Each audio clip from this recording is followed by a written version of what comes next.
experiences. We all have life experiences. Some are very personal, some are very unique, but some are very real.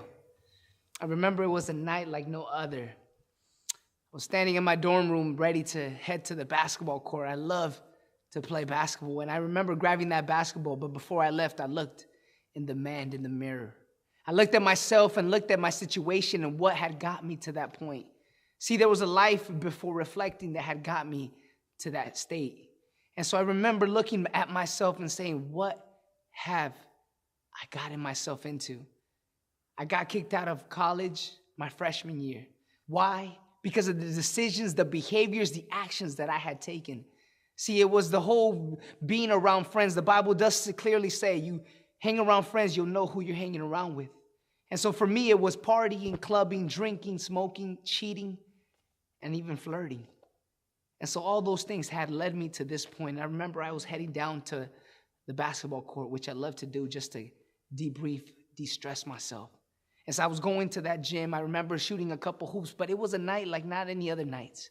I got tired of shooting hoops for a couple minutes, and so I thought to myself, there has to be more to life.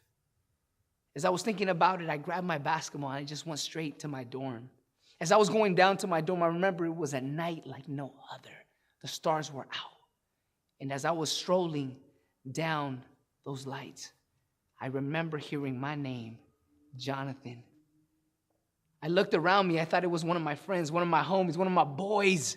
So I looked around, tried to look, and I looked all around me, but there was nobody there. I kept walking up. And I heard my name again, the second time, Jonathan. Clearly, this was somebody calling me. Clearly, it was my name. And I remember looking around me, and I was like, nobody was there. And I was like, what's going on here? So I kept to myself and said, something's going wrong. So I kept walking until the third time I heard my name, Jonathan. At that moment, I remember looking up to the sky.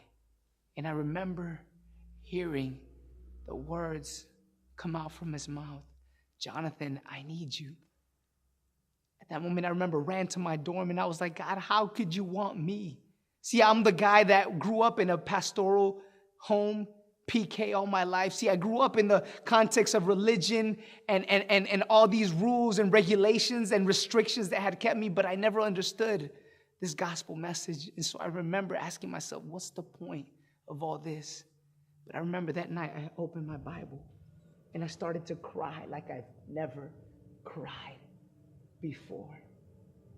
And at that moment I realized in my life that there was a man who loved me and wanted me for who I was, for how dirty I was. He didn't care about it. For how sinner I was, he didn't care about it, and understood from that point on this quote, that every saint has a past and every sinner has a future.